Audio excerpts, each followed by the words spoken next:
Ladies and gentlemen, welcome back to MythVision Podcast. I'm your host, Derek Lambert. I am joined by a legend. He is a demigod in the field, in my opinion, and he is a Mediterranean demigod at that. I have Dr. M. David Litwa. Welcome back, my friend.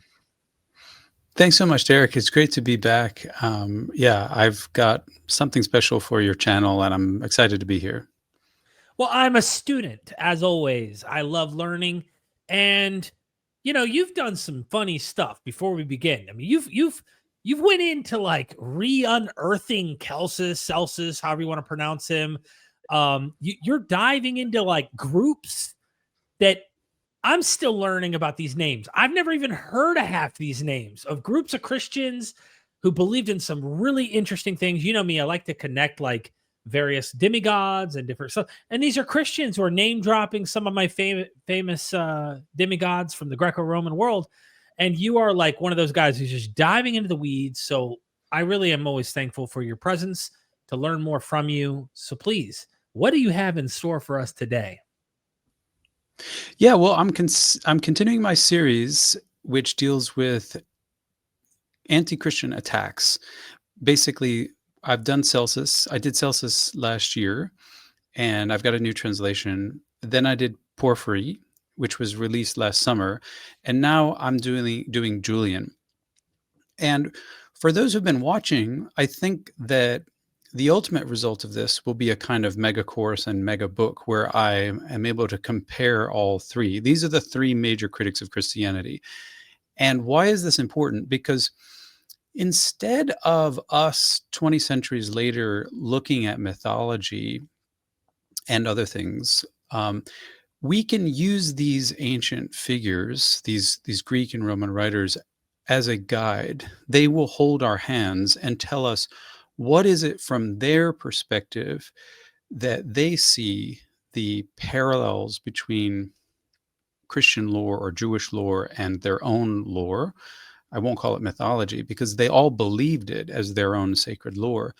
And what did they think were the particular weaknesses of Christianity? And the reason I'm doing this is because in all three cases, Celsus, Porphyry, and Julian, the academic translations that we have in English by R. Joseph Hoffman are all, frankly, of very low, poor quality. And so they also don't adhere to the latest research and editions. When Hoffman did his work, he used older editions and did some kind of fast and loose kind of translations that don't often adhere to the Greek. So as a service to the community, I'm redoing those translations, doing some commentaries, updating the bibliographies, and making sure that we have the very best and most accessible books that help us to restore these ancient authors as much as we can. Before we get into the Julian content, because we have to talk about an emperor who believed and apostatized. I mean, this is a big deal. And I really think we're not just talking about a random dude. Okay. This is an emperor. Okay. That's something worthy of discussing. I must tell everybody, go check out your link right now. You're doing a Kickstarter. What is this for? Briefly, before we jump into Julian, and please, if you're really a passionate person like I am about this, and you have the means, help out Dr. Litwa in accomplishing some of these goals. Keep in mind, you're going to be looking at a book that you can say your name, helped you actually helped produce. I know he's doing the hard work of the Greek and the deep, deciphering the languages, but you're actually part of the projects that you're helping fund. Absolutely. Yeah, I'm just an independent scholar at this point, so I actually need your help to produce this volume. Producing a book isn't cheap. You've got to gather together a lot of sources. My library resources aren't really rich in Australia, but yeah, if you scroll down there, you can get the story from the book and what I'm trying to do. And basically, yeah, I'm just looking for people to support me as I get library subscriptions and databases and critical editions. These are needed in order to produce a volume of the highest quality. So I'm just asking for help. I think I'm 20% funded, but I need the rest to make this project work. And so if you believe in this project that is making known these great anti-Christian critics, most of whom were burned or don't survive wholly or are only existing in bad or inferior translations, then please support this work. I'm sure you'll find it of immense value. And those who give 30 Australian dollars, which is about 20 US dollars, I will give you at the end of this an e-copy of the Wow. book that is on my Thrivecart platform. So by contributing, you get something concrete. So technically, in a way, they're getting the book. They're paying for the book in advance, so to speak, and they're going to get a copy of it, of course. That's awesome. Precisely, yeah. And I'll informally say that those who make large donations, I'm happy to acknowledge you in the book itself. Those who make really large donations, I'm happy also to dedicate the book to you. What I'm really interested in is, just getting this service done for the community, as an independent scholar who doesn't, I can't dip into research funds or, a huge library. This is privately funded by people who want it done. And at the end of the day, you don't have Yale or Harvard or Oxford or, grant, like there's no money behind this except for those who want to see this happen. You're a father like me and I get it. So, okay. The link will be in the description. Check it out down below. Now let's talk about Julian, because if you weren't interested, you didn't know who the hell is Julian. I got a nephew named Julian. I do. I literally do. You're going to find out a little bit about Julian today, and I think you need to know a little bit about him. And if you don't know, you should pay attention because this guy's important. Please, Dr. Litwa, begin somehow. Imagine someone doesn't really know the context of this gentleman and his significance, and lay out the case.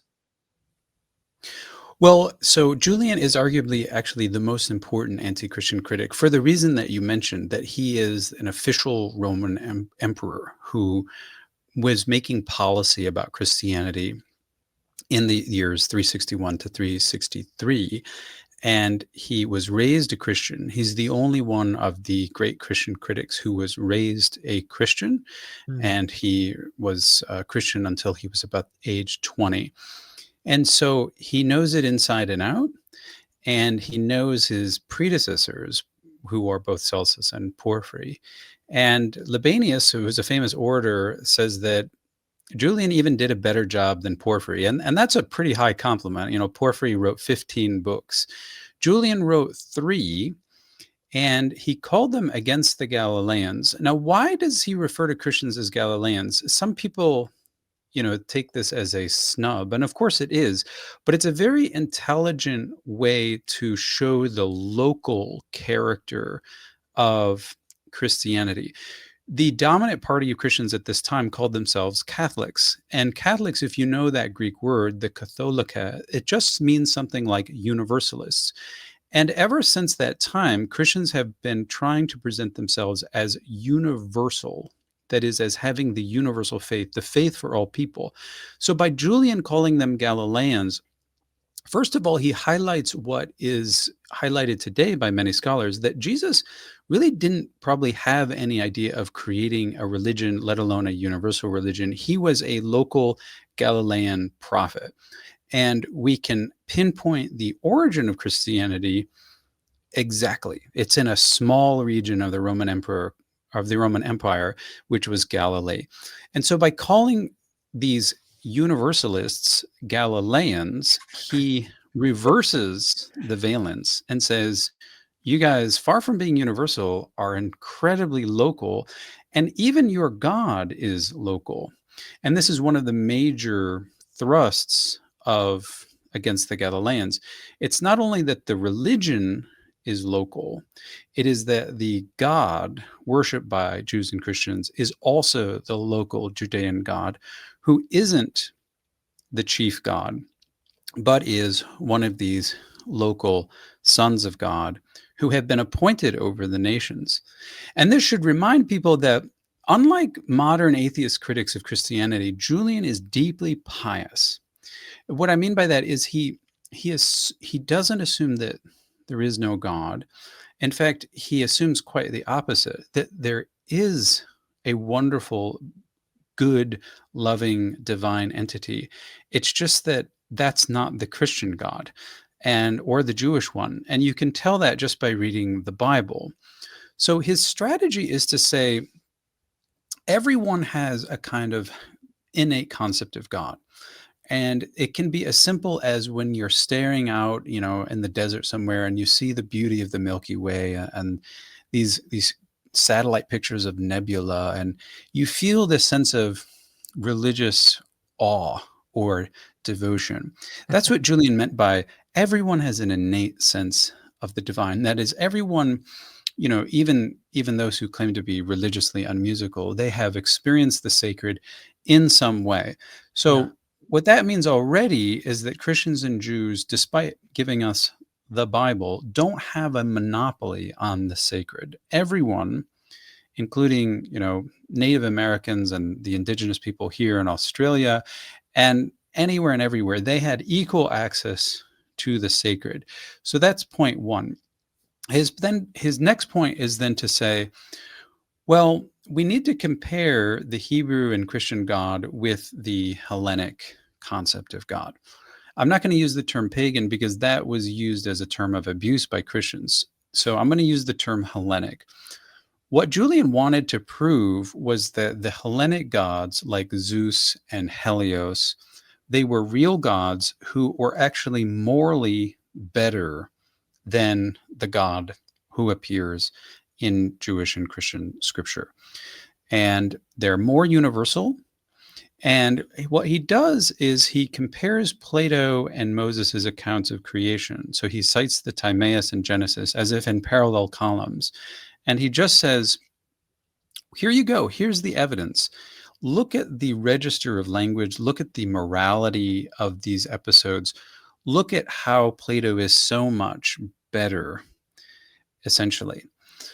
And he does this also with the Tower of Babel episode, and he does this with Cain and Abel. So he's really well informed. And then the final thing that he does, really the central argument, is he wants to argue that Christians are guilty of a double apostasy. That is, the vast majority of Christians today, they aren't ethnic Jews. Mm-hmm. And that was the case in Julian's time. So Julian said that all of you who have converted to Christianity, whether it was due to your parents or whether you're a fresh convert, you have all rebelled against your tradition. And in Julian's case, this was the dominant Hellenic or Greco-Roman tradition. Your ancestors worshipped Dionysus and Zeus and Hermes and Athena, and now you, as he says, you like to trace the cross on your forehead, and whenever you see a statue of a god, you whistle or hiss. This was actually a practice in the 4th century, that Christians were so violently against the gods that every time they would see a statue, they'd go, and they would later, when they gained power, they destroyed statues. Oh. And if they didn't destroy them, they would carve a cross on the forehead. And we see this in antiquity. So this was a huge culture war going on in antiquity between Christians and Jews. And Julian's point is, okay, all of you have rebelled against your native or indigenous traditions. That's point number one. And then you went over to the Jewish tradition, basically. You adopted or appropriated the Jewish scriptures, but then you did something really weird with that too. You don't follow the actual Jewish law, because none of you people sacrifice. None of you people, circumcise for religious reasons. None of you people actually, obey the Sabbath, at least, the vast majority of you. And Right. None of you do things like the Jewish holidays or anything like that. So there's a double apostasy. So you have apostatized from your native tradition. You have claimed the Jewish tradition, and then you have apostatized from the Jewish tradition. And so what is Christianity for Julian? Julian says Christianity is the product of the double apostasy. And he uses pretty strong language here. He says Christianity is like a leech that it gets attached to the body and it sucks out the worst blood. And it then produces, whatever leeches produce, basically. So it's the worst possible form of appropriation and assimilation. And to give one example of this, so Julian, as a Neoplatonist, thinks that, he makes a distinction between God and the Logos, that is the lower creator. And there's a high God, and then there's a lower creator who creates our world of matter. And he looks over to the Gospel of John and he says, this model of understanding how we got here is basically stolen by the author of the Gospel of John. And you, very sneakily, he says, you make the Logos into Jesus. Actually, it's not crystal clear when you read John's prologue that the Logos is Jesus. But despite that fact, Christians have almost universally seen Jesus as the Logos. And, Julian's complaint is this is an obvious borrowing from Hellenic theology. And instead of making the Logos into a worthy god like Dionysus or Attis or Helios, the sun, you have chosen basically a nobody. A Galilean. A Galilean dude whose really his only claim to fame in his life was, as Julian says, he cast out some minor demons in the local towns of Bethsaida and Capernaum. And that's his claim to fame. Whereas if you compare him with people like Asclepius is universal. He heals people. He appears to people in dreams. He has helped thousands for thousands of years. Jesus, from Julian's perspective, only appeared about 300 years prior. So, that's something to keep in mind. Like with time comes tradition and veneration. But Jesus is extremely young in world history, and he's not really the top of the list when you're talking about actual benefactors.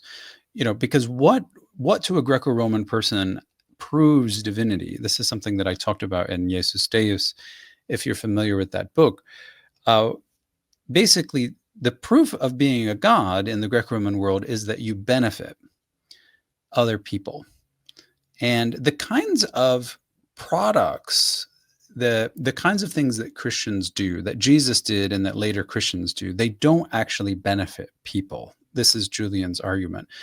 That if you were to take a young boy or girl and, educate them on the basis of Homer and Cicero and Hesiod and the great poets, and then you were to raise another boy or girl on, the Bible, Jewish and Christian scripture, and then compare them, Julian was convinced that the Bible doesn't make you a better person. It really doesn't. It's not a better education. Those who read the Bible can still pick up guns and kill people. In fact, they might hate immigrants more than other people, or they might be more ethnocentric, or they might be more arrogant because they're just a lot more sure of themselves, that their own local brand of truth is kind of like universalized. And that is that Julian referred to as the disease of Christianity. That's why Christianity is a disease. And I know that's a strong term, but it's important to understand why Julian thought that. It's because Christianity gives you the idea, it tricks your mind. It's like a mind trick into thinking that you've got the universal truth.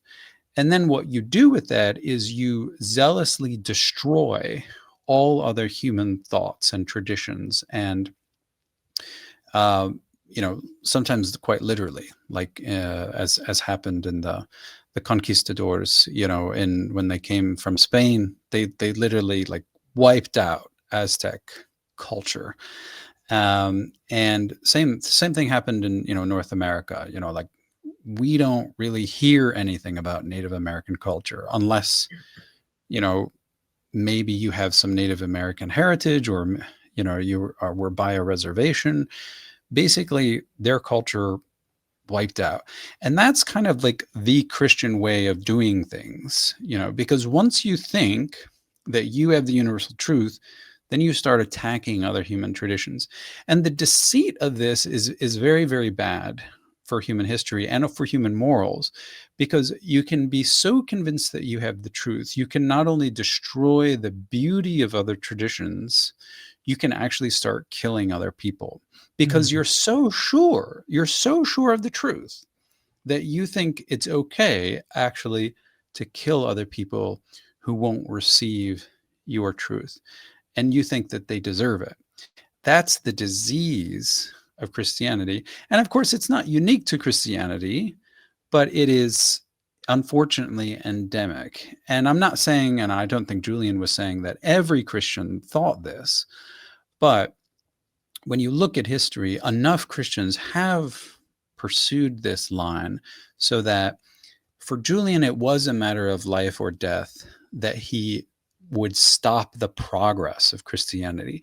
And in fact, he was the only person in the mid-4th century who had any power to stop the progress of Christianity before it became the official state cult, which could squelch and destroy all the other traditions. But unfortunately, Julian was a brave soldier, and he died fighting the Roman Empire, the enemies of the Roman Empire, not far south of Baghdad. And that, my friends, is maybe the only reason why, Christianity was allowed to take dominance. Because if you think that if Julian had lived for 30 more years, if he had the time that Constantine had, then, and he had the, the wherewithal to pick his successor, then who knows? Christianity might never have become the dominant religion in the West. I suppose we'll never know, but we have to know as much as we can about Julian, because he's such an important source for this time and for Christian and anti-Christian thought in general. This kind of leaps beyond Julian, but I think to myself, there's been a lot. You brought up a few examples, and we could list 10 more off the top of our heads of the atrocities done in the name of Jesus, in the name of Christianity. This is not to say Jesus himself, clearly not, but the ideology and the theology and the baggage that comes with the system. I know what you're talking about, and it made me think of my own personal experience. But you also have to kind of wonder, right? Like the Islamic conquest, the fundamentalism that came with Islam and still lives with us today with the absolute confidence and assurity they have the final prophet, final revelation, absolute truth, etc. And like this kind of ideology seems very poisonous, very cancerous, so to speak, on us as humans, when we could be flourishing with more variety and, multicultural, more multi-traditional. Like there's so much more flexibility within the Hellenic world. And it's kind of funny while you were saying that too. I was thinking of some friends of mine who they want to look into their ancestral kind of like, what did my ancient ancestors, they're from Germany. They want to see what the pagan practices were from where they're at, or people from India or, different places. They were Christian, but they're like, look, we forsook our traditions we once had for this new thing that we believe is the truth. Now they don't believe it's the truth, and they want to reinvestigate what was once taken from them, often by coercion or force, some other way. Anyway, what are your thoughts about that? Well, I think ultimately it's a good thing. I mean, so Christians, that is, those Christians who took power, the Catholics, early Catholics did end up destroying a lot, but they couldn't snuff out all the memories. So, I mean, even in the days of the week, Thursday is Thor's Day, and, Monday is the moon day. I mean, they didn't destroy quite everything. So people are absolutely able to go back, a couple thousand years. And, I dare say that even today there are worshippers of Helios and Zeus and Athena, not many, but I think, what's more widespread is just the sense that, nature has the sacred within it. One of the things that, I mean, I personally call nature my cathedral. I just think there's a lot of sacredness in nature, and I think a lot of people have caught on to this. There's a huge group in America who, are the spiritual and not religious crowd, and they wouldn't refer to themselves as pagan, I don't think, but I would say anyone who recognizes the sacredness in and through nature and the divine in and through the universe is moving in a direction that Julian wanted, wanted to see people move in. And go and read some of Julian, because he has his own theology. He has his own sense. Like, he believed that the Helios, or the sun deity, was his own special protector. And he had a whole thought system, and I think it's very thoughtful. It might not be exactly the path that you take, but I think he's still very useful to think with, still very good to think with when we're thinking about, what's the world that we want to live in? What's the tradition that we want to hold? And the other useful thing about Julian is he is just so grateful and reverent. Like, I think that's the great medicine against the dominant religion, because the dominant religion would like to argue that, well, other people aren't really spiritual or religious unless they have our truth. But of course, we see time and time again that some of the deepest spiritual people, such as the Dalai Lama or Gandhi or whoever, they are not, they don't believe in the dogmas of Christianity. And as an expert in Gnosticism, I firmly believe that, the Gnostics can have no creed, because they just recognize that truth is just so variable. And that's why they come up with so many variable stories. And that kind of Christianity, which can be creedalized, where you can like put all your beliefs in bullet points, is actually the wrong kind of Christianity. I think that's a very important thing. That's a very important thing to grasp, that if you have a religion that can be put into bullet points and propositions, then that's probably the wrong religion, because that's a very, very naive way of thinking about truth. And one of the things that Julian says is that one of the reasons why Christianity is so convincing is because it appeals to that emotional, childlike desire for a myth that makes them feel good. And it's like a children's story, basically. And it appeals to our love of story, and our love for being secure, and our love for being, socially integrated. And it's very good at things like charity, and it's very good at community building. But in the end, you can build a great community based on a creed, but then your community itself becomes the problem, because your community becomes a tribe. And as a tribe, you need to fight the other tribes in order to defend your truth. And that kind of tribalism actually undermines human community as a whole. People cease to think about global communities, and they start thinking about, oh my God, you're a Democrat, I'll kill you. Or you're a Baptist, I'll cut your throat. Like that kind of. Obviously, I'm exaggerating, but yeah, that kind of tribalism. Well, not really. With what's recently. Well, in America, you're not. Events in America, I'm not I'm not exaggerating. No, this is like legit my backyard, bro. But go ahead. Yeah, I imagine you've got some pretty interesting things going on in Florida. I mean, I hope your kids are vaccinated. But anyway, I just I feel like Julian has a lot of good things to say, whether you consider yourself atheist or agnostic or spiritual but not religious, or even, you know, a Christian of some sort or a Muslim of some sort.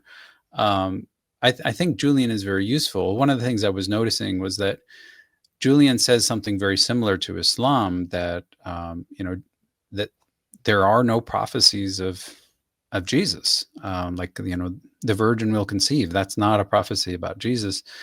And, you know, Moses's prophecy that, you know, a prophet like me will rise up among you, you know, a star will rise out of Jacob. That's just not about Jesus, you know. So in a sense, he speaks to a lot of things. And you know, Julian, he wasn't he obviously he was before Islam, but he was a kind of friend to the Jews, in the sense that he was the only Roman emperor who really looked out for them, and that is the only Roman emperor who was willing to basically state fund their temple, the rebuilding of the temple. And they, you know, they were really enthusiastic, and they had laid the foundations, and they had gathered all the building materials, and the temple was ready to be rebuilt. And then they got word Julian had been killed in battle, and it all came to nothing. So, you know, he's just such an interesting character, and I hope you'll support the work of bringing out this text. Yeah, I love this. I love like hearing this perception from this guy, and what he seemed to be trying to do was save the direction things were going, and the direction ended up ultimately being the demise of the Hellenic philosophies, if you will. Isn't it? It's not long after Julian that you start getting like absolute removal of funding for any of the schools and temples, from what I understand, from the non-Christian gods, if I'm not mistaken.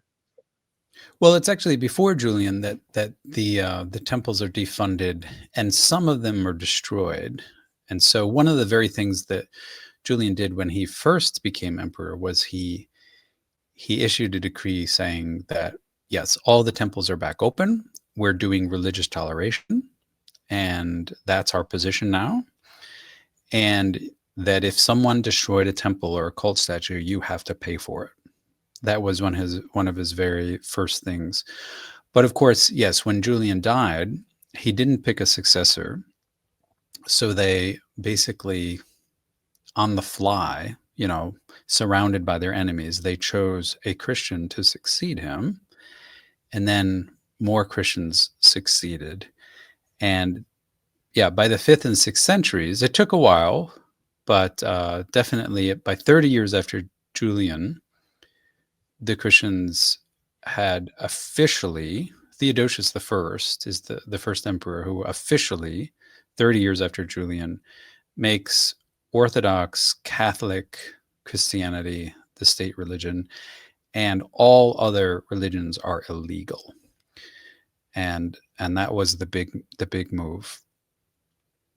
And Julian could have been alive, you know. We think of that happened in the 390s, like 380s and 390s. You know, Julian could still have been alive at that point. He died at 32 years of age. He was an extreme. Same as Alexander the Great. Yeah. Wow. Okay. Well, look, there must be this project. So if you could go in the description, if you want to help, is any amount acceptable? Oh yeah, you can pledge anything. Yep. Okay. Absolutely. Well, please go. Even $1. Yeah. Hey, it all adds up. And at the end of the day, if you want to help Dr. Litwa, I would love to see this. And then, of course, this is part of the future goal of getting all 3 of these works into one massive, awesome book that helps us wrap our minds around some of the earliest, most prolific, intelligent critiques of the Christians from different angles in different periods, approaching it from different philosophies. But I'm sure there's a thread. We probably can find some type of thread that weaves through all 3 of them. And it'll be interesting to see how you do something like that. Because I know I've read your works before. I've listened to your books on Audible, and you have a way with words, and so you're well written, and I look forward to someone like you producing something well done on Julian. And I do wish he did live longer. I personally wish there was much more tolerance to religious views and stuff, and it's unfortunate that it went the path that it did, in my opinion. I think it did set us back some. I mean, it's all hypothetical, but I think it did. You know. Yeah. Well, I guess we'll never know, but it's still important to know our history and to know it well, and not just, you know, there's the old saying that if you don't know history, you'll be condemned to repeat it. And in an age where, you know, people even in America can be, are in danger of getting, pushed out of the region of free speech and other things. It's important to understand history, so that the bad things don't happen again. Yeah. Yeah. Look, go in the description. Dr. Litwa, seriously, love learning from you. I appreciate your time. And is there any final words you'd like to say before we go? Just thanks to all the supporters, to the backers, and even to those who can't back at this time. I mean, thank you for supporting my work, my channel. It means a lot. You can subscribe to Dr. Litwa's YouTube channel. Go back the funding of this Julian project if you can. He also has courses. Links will be in the description. I am an affiliate of him. So if you sign up through any of those links, I get a kickback too. It helps me out here at MythVision. And we sincerely appreciate you for watching. Like this, share this, engage in the comment section. Until next time, we are MythVision.